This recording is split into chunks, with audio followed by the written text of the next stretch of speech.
Hello, this is Bern Sheehan. Welcome to the Green Island podcast. Along with James Sheehan, we're the authors of Hard Border. And also, please check us out on X. We have our Green Island podcasts Twitter/X page up, and definitely keeps us tied in what's going on. And also, feel free to follow us there. James, thanks for joining. Yeah, thanks, Bern. This is great, and I know you have a few topics to get through. So, yeah, let's shoot ahead. Awesome. Yeah, there's been a lot of stuff that's gone on since the last time we connected. I think we were speaking right before the BAFTAs, and as we're recording this, the SAG Screen Actors Guild Awards are going on, and so they expect to have that. But it was a pretty big deal, the other day or last week, I think it was, when Cillian Murphy, along with the Oppenheimer crew, really swept through. But specifically with Cillian winning, he was the first Irish actor to win best actor at the BAFTAs, and it was really kind of heartwarming, and you considering all of the Irish actors that have been around over the years, going back to even a Peter O'Toole or, obviously a Pierce Brosnan we've talked about. I don't know if he's really kind of in that rank, but there have been a fair amount of Irish actors, and for him to be the first to win Best Actor was pretty, it was kind of heartwarming. It was a nice story to see, and I think a lot of people were rooting for him. I think he, his speech was really endearing when he won, and even after he won too, just kind of answering questions, he was kind of saying how proud he was to be Irish, and just maybe I should, sing kind of like a rebel song, and stuff to almost to kind of prove it. But it was really nice to see, and I think he won a lot of people over with that. And obviously he too is, even though he's a big actor, you can tell he's kind of reserved and introverted and doesn't necessarily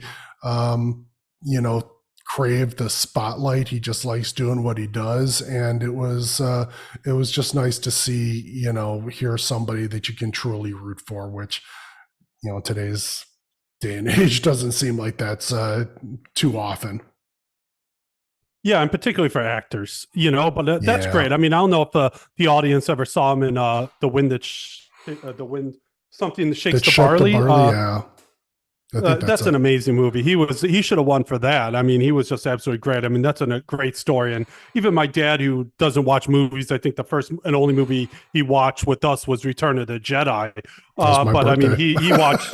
Yeah, exactly. What were you, 13 or 12 or something like that? Yeah, it was a big deal. Yeah, and I think that was my first movie. But Dad's like, Dad watched it. He's like, that was just a great movie because it was so true and accurate. At the end, his brother, I don't want to ruin it, but I mean, it was brother against brother. Welcome to Ireland. Yeah. One took one side, one took the other. When they finally got Ireland, then it was a fight within Ireland. They never stopped fighting, Right. But that's kind of shocking that he's never won, or an Irish guy's never won the BAFTAs. I mean, you look at Daniel Day-Lewis. I mean, he has three Best Actors for Lincoln, and but he is English, though, even though we kind of think of him as Irish because he lives in Ireland and has a house there, he is actually English. I think he actually has dual citizenship.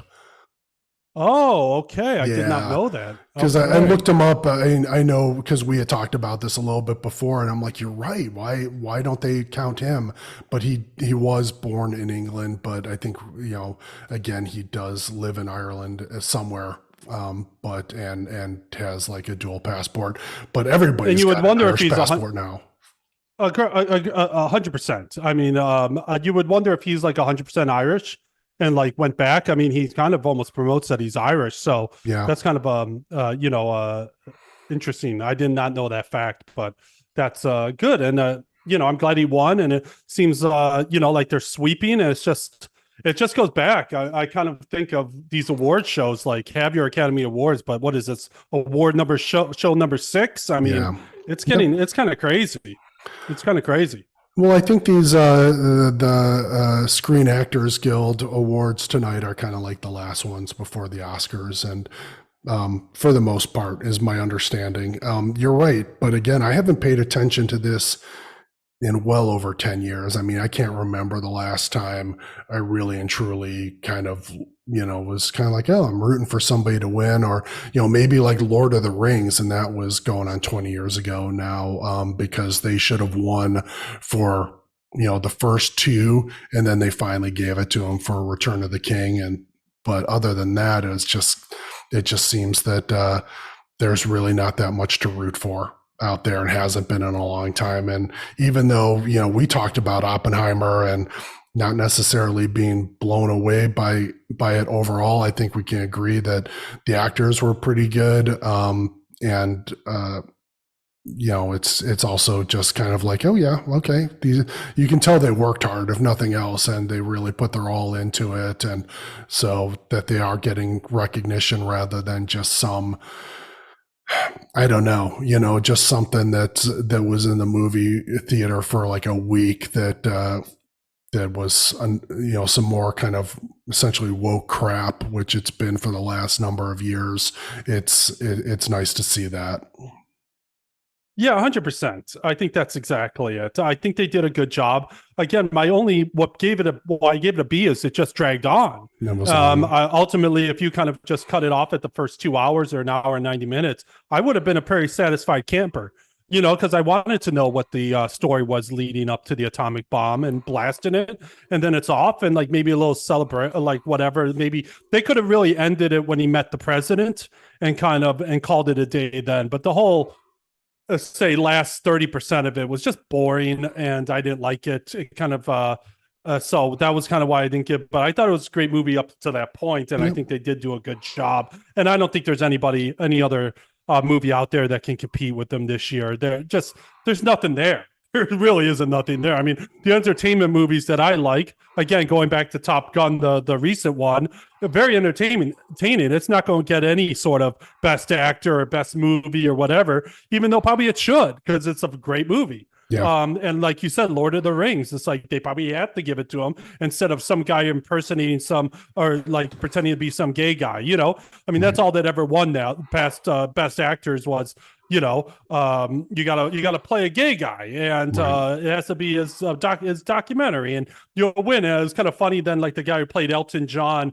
the English guy who was kind of he's in the Knightsman or the Taylorsman or whatever. He's kind of in the Kingsman, James Bond, the Kingsman, exactly. Yeah. And he was almost thinking he's a shoo-in. And it's just like, well, the guy who played Freddie Mercury, who I thought was actually pretty good, got it. And it's just like, dude, just because you play a gay guy doesn't mean you get to just win an actor or a best actor. And it's just, I'm hopefully that day is kind of done, because I think they've exhausted every major gay guy there is. Maybe Mike Brady off the Brady Bunch might be the last, I didn't know that those two went up against each other. It's just like, okay, gay rock star versus gay rock star. It's going to be a tough pick. You guys aren't necessarily gonna, you're going to be fighting it out. So but you got to give it to the guy. You got to give it to the guy who died, right? Like that's the thing. And the guy who died, he trumped him. And the other guy who was kind of closeted too, that was kind of in an era where it wasn't acceptable compared to Elton John, who came out as soon as it was hot. Right. So they're different. And he's Elton John. I mean, great music, love his music, but man, I mean, you've never seen a drama queen. I saw a documentary on him. My wife was watching, and I was like, holy cow. I mean, he would flip in a moment's notice and he would go like on tours, and he would have a whole room for a wardrobe. It would like the stuff was just diva times 20, I mean, Beyonce had nothing on this guy. So I was kind of, kind of brought me down a bit, because I'm just like, I know you're gay or whatever, but you don't have to be flaming and an asshole at the same time, Right. Well, I think that's like with a lot of these guys, you don't necessarily want to see behind the curtain, because it's not always going to be great. But, speaking of movies, March 21st, a movie that's probably going to be in your wheelhouse is Roadhouse. That's going to be released with Connor in a supporting role. And he's continued to make news this past week. He's out there. It doesn't look like he's going to get a fight anytime soon, or that hasn't been locked down. It doesn't seem like it's really in the cards. People are saying like maybe it's not going to happen, or at least that's the last that I heard of it. I'm just like, oh my gosh, this is falling apart, or at least it's not coming together. So who knows if that's going to even happen this year? But he does seem to be continuing on for the presidency. He's talking politics out there, and even got Elon Musk's attention, with some of this. So that was pretty interesting. No, and please God, I mean, focus on the presidency, because based on this referendum that's going on now, he, like, even if it passes, he still has to sign it, and Yeah, it's a complete freaking mess. it is What's a going mess. on? Of course, another referendum, and anybody who doesn't know referendums in Europe, it's everybody has a vote. It's like an election on a Hmm. particular topic, like, oh, I want gays to marry, or if that's the subject, or I want this, I want that. And they're like, well, we can't decide that through our politicians. We have to go out to the people, and it has to be a referendum. Now, some states have it with the weed in the US and stuff like that. But in Ireland, if they don't win, they roll it back again. And they roll it back again, and they roll it back again until they get it. They've And it's already announced that they're going to do exactly that. And this one that we're talking about, for folks who don't know, and I'm sure anybody who's listened to us probably does know, that they want to change the Constitution and remove like any references to motherhood or women or something in there, and then also have in marriage change that to some kind of like long-term relationship or enduring relationship, they were calling it. And it's just like, what the hell does that mean? So they just want to completely upend the entire social fabric, but they're basically saying, well, yeah, we've already done that, so now we just want it in the law. And like you said, if this goes down in flames, they've already said we're going to bring it back up again. So it's like, okay, that's what they've done with pretty much everything, especially in Ireland in the last 20, 30 years. If you don't like it, they're just going to keep on bringing it up, and then once they get it, then they'll stop. They won't bring it up again after you vote the way they want you to. Yeah, and that's what happened. I think when I was young, the Lisbon Treaty to join Europe, That's right. and my dad, big Irish American, and nope, don't join Europe, don't do this, blah blah blah. He was a pretty big advocate. Like, we would go there every summer just for vacation, and he was kind of gone that summer, kind of going around to Ireland, because he was a pretty wealthy guy compared to kind of poor Ireland at the time. He kind of built their hospitals. He was kind of he had the backing of the English, so they kind of protected him. And he the first one didn't get through, and they were pissed, and then they finally got it through. And I would say he was blackballed, but the minute the English sold out of his hospitals and he bought up, he was target number one. Yeah. And they went after him. They don't forget. And this is what happens all over the place. And I mean, it's like good old communist fashion. What's going on in the US with the Senate, all that negotiations was done behind closed doors. And the Senate, which is our senators that oppose it, like, guys I was pretty shocked that are kind of liberal, like, this won't work, this doesn't work, it messes up everybody inheritances and everything. I can get to that in a minute. Right. But it's just like, they wouldn't give us the minutes of those meetings behind closed doors, which you have to under a FOIA request. It's EU law, it's not even Irish law. They wouldn't give them. They're like, no, it'll be detrimental to the public. They're like, how? Because if they knew what we were talking about behind closed doors, then no one would vote for it. Right. And it's just like, well, that's the whole That's the freaking whole thing. point. These politicians don't work for the people anymore. No. They work for themselves or a higher power that calls the shots and tells them what to do. And it's just like, the people are there who put you in. And it's like, no, we can't tell you what happened behind closed door, because then you won't vote for it. It's just like, you guys are scumbags. I mean, they're all just, they're just traitors across the board. And they're saying now the polls are coming out, of course, through their papers, which I've said 1,000 times. All the papers in Ireland, in one way or another, are owned by the Irish government through their banks or whatever. Their polls are say it's going to be an overwhelming success. And the guys are like, no, that's all propaganda.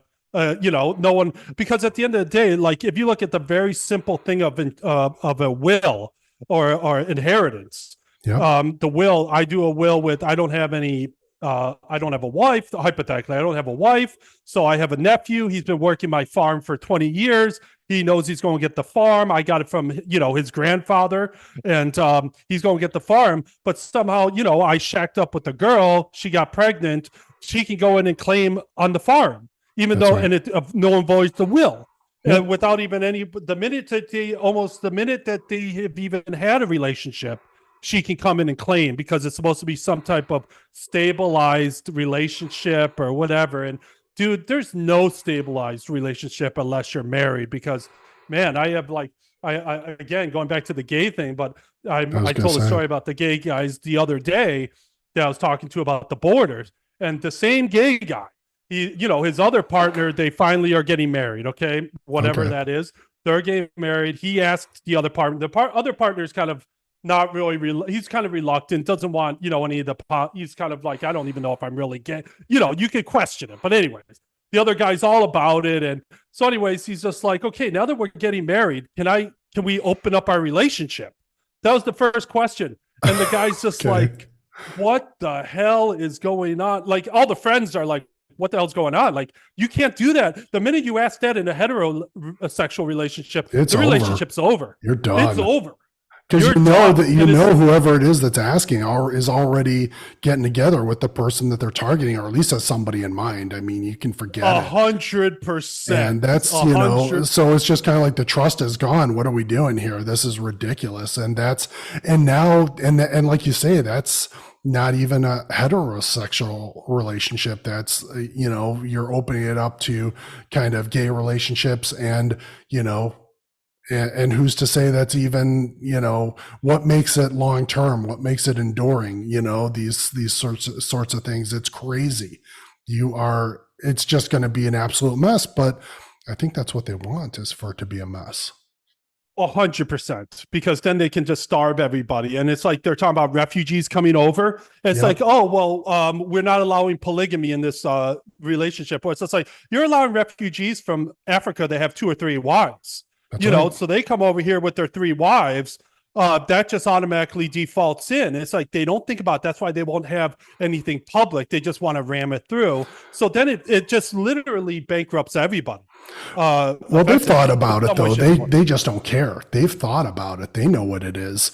And that's why you see all these military age men coming over to Ireland and the rest of Europe, and they're landing there. And then once that they've got their spot and taken over somebody's house or somebody's apartment, then they can bring over whoever else they want, their extended family. So they're the anchor.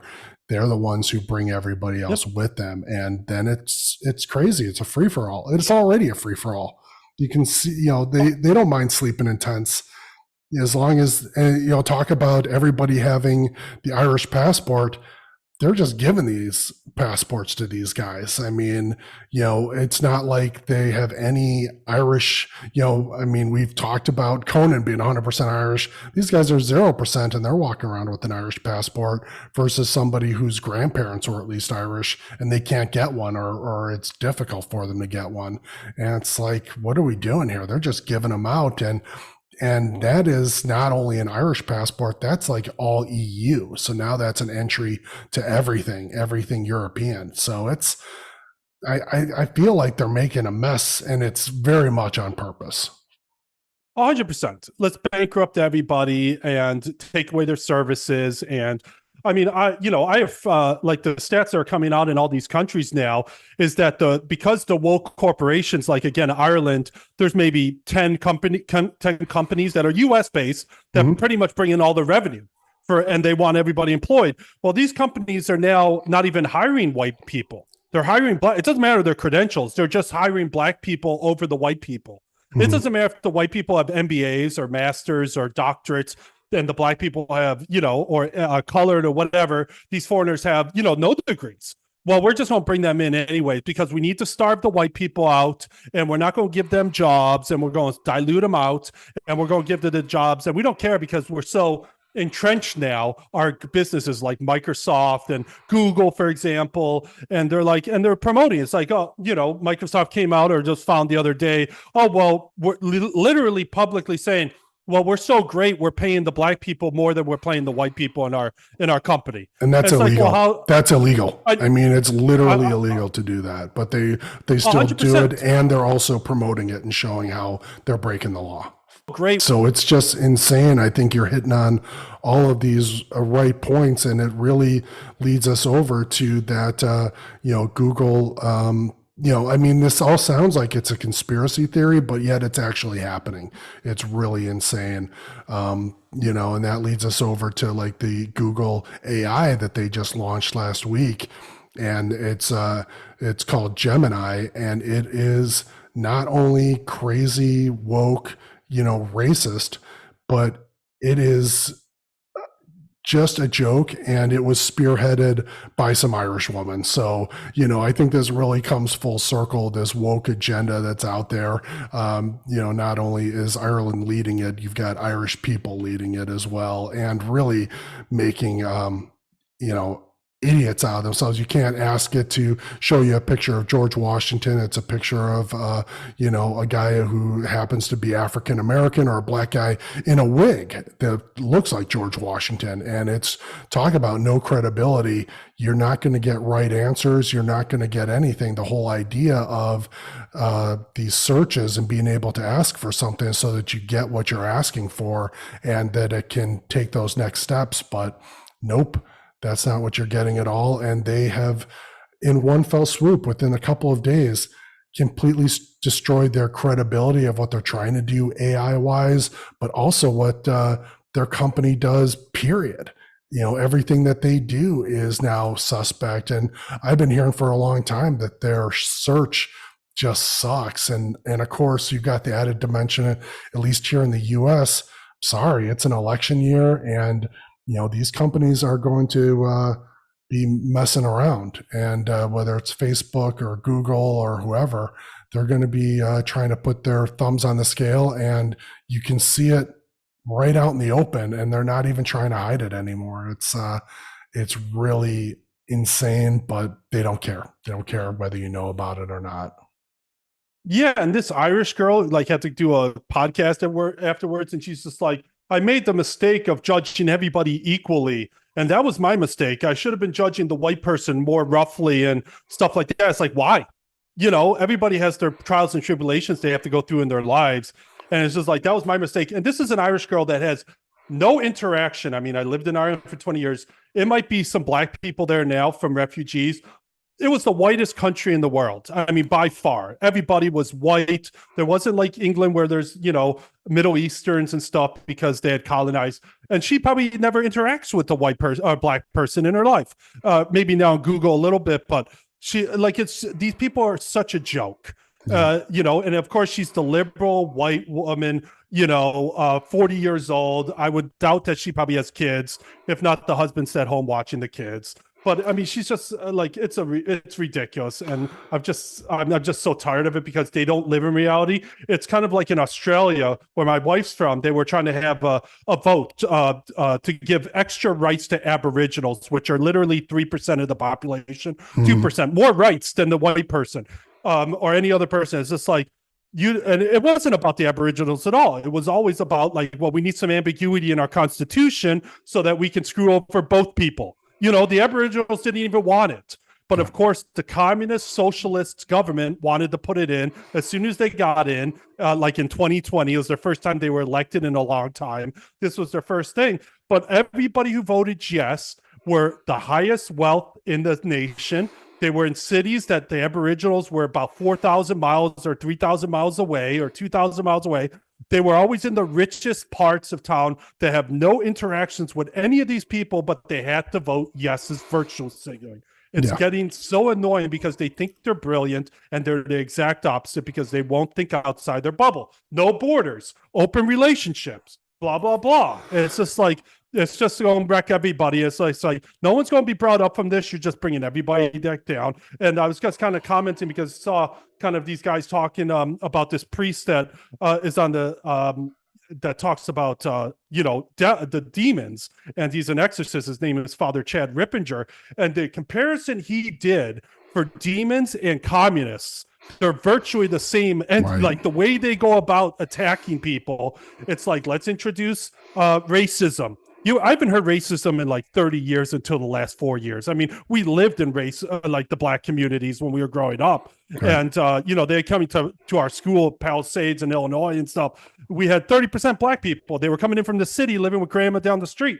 we treated them like everybody else. So they actually created a better atmosphere because they were great at sports, or they brought like they always had the coolest shoes, and it was just fun to have them around. But now it's just like all of a sudden, since St. George Floyd died, because of course on whatever happened there, everybody's racist. It's just like enough is enough. But it's just a divide and conquer. These people don't give a crap. They're just going to say anything. As you said with the referendum, they're not getting anybody's input. They don't care what they say. This is just another way to divide people and ambiguity and just literally destroy everybody and leave the elites at the top. Well,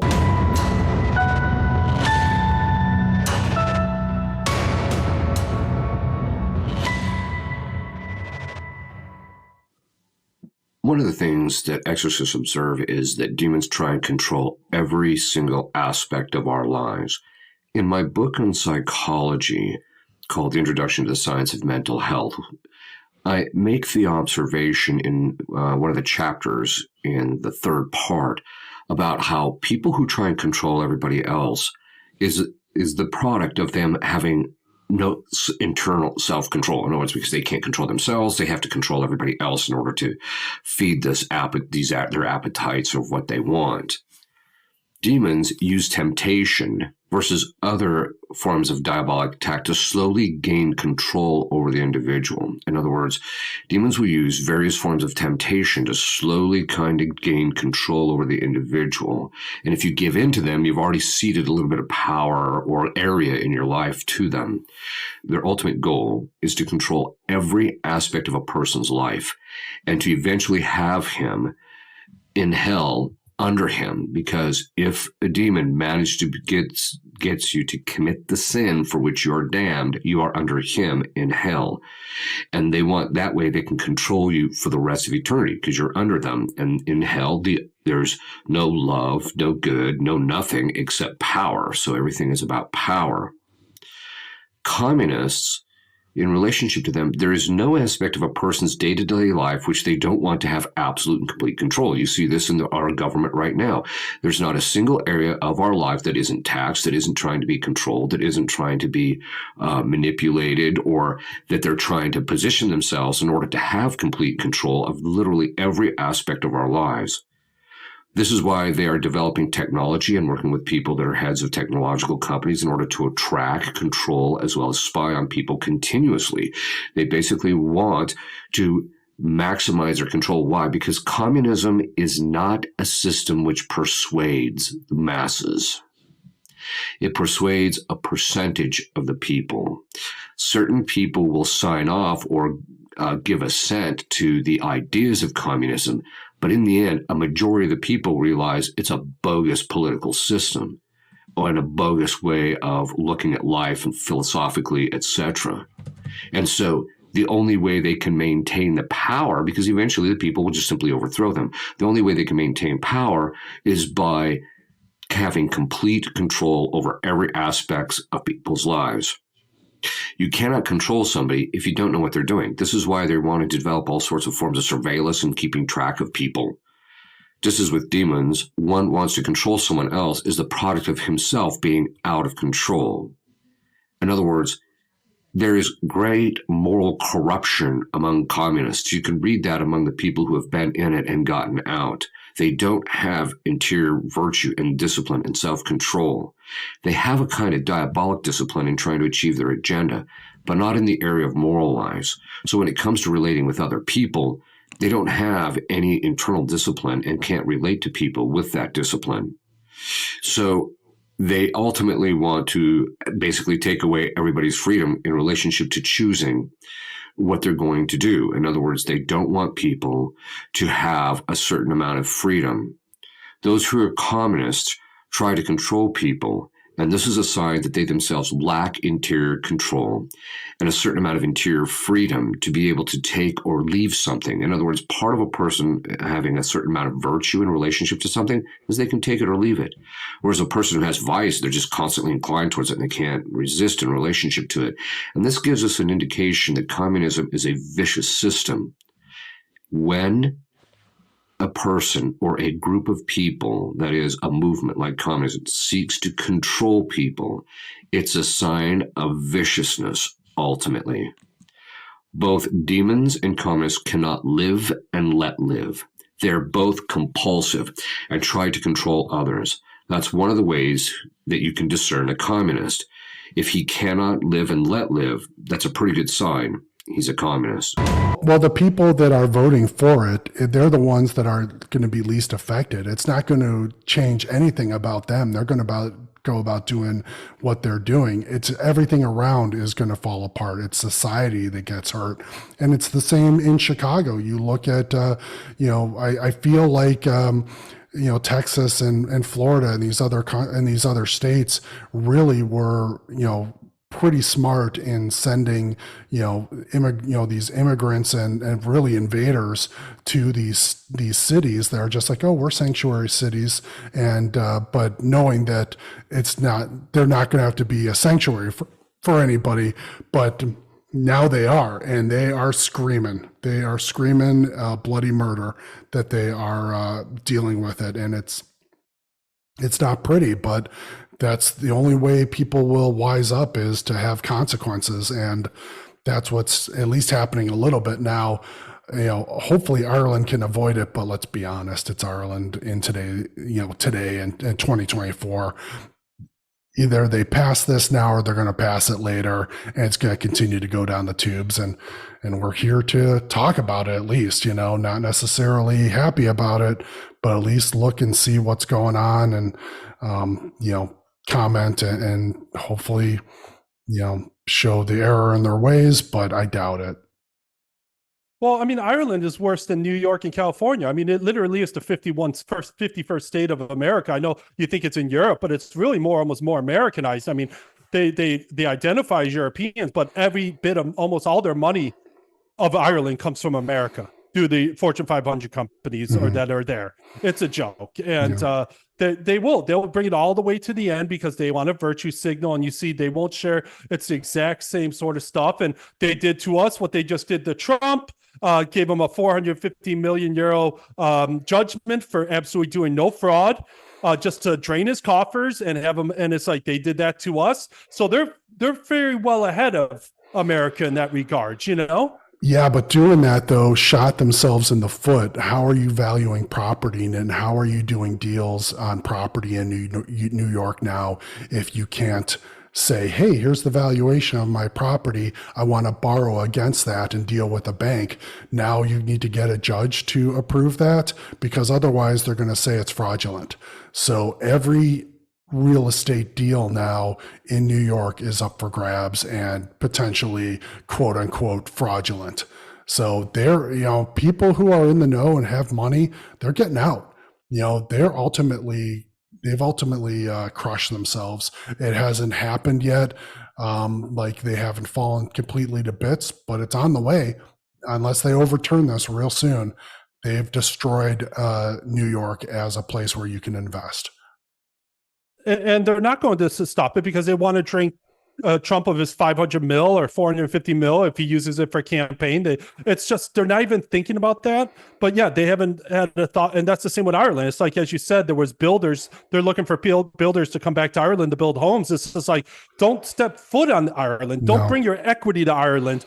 It'll be trapped there, and then it'll never get out. They will take it from you. And it's the oligarchs. They want your money there so they can take it from you, not for you to make any money off of them. And California. But what will happen then is New York, California, they'll be broke, and then they'll go to the government to try to get a payout, and then the whole government will be paying for these communist places. You just got to let them fall to the end, and then just let them burn.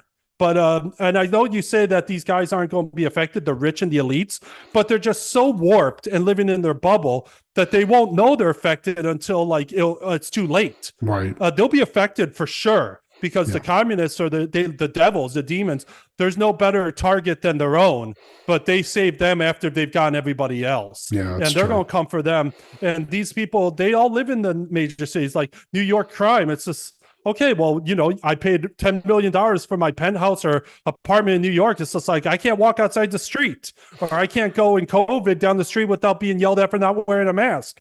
It's just like, I heard some guy giving a lecture, telling about how he's living in Miami now. He's like, I couldn't have a conversation with my wife at dinner about politics because some idiot would chime into my conversation with my wife and give me a lecture about politics. It's like, it's none of your damn business. Right. And this is what goes on all over the place with these communist cities, including Ireland, which is half the size of Chicago. And Chicago, they should eat that mayor alive. But then it comes back to, well, I'm a black man and I have a black family. It's like, you were elected because you were a black man, though. Do your fucking job. And they won't do it because they can't, because the minute they start piping up to the Biden administration and come on the train like Eric Adams in New York, the minute his FBI raids his, his campaign manager and he's next on the block. They know so I think they're all going to get eaten alive effectively. Yeah. It's kind of silly because there's always so few at the top and they're just laughing because they have the money and they're sharing it around. And if you don't play ball and et cetera, so forth, then that's no difference between the Dems and like the top Republicans like Mitch McConnell, who should be, taken out the back of the woodshed, Right. Yep. I think we got a lot in here, Jay. We kind of had a lot of topics, but that's the way this last week has been. But at the same time, I think there's a lot of consequences that are going to be coming down the road we'll be talking about as well. So appreciate you hopping on here, and thank you all for listening out there. Really appreciate it. Please feel free to buy Hard Border at Amazon or Barnes & Noble. And if nothing else, click a like and subscribe here, and definitely check us out on X, formerly known as Twitter. Thanks so much. Have a great night. Bye, Jack. You too. Thank you. Bye-bye.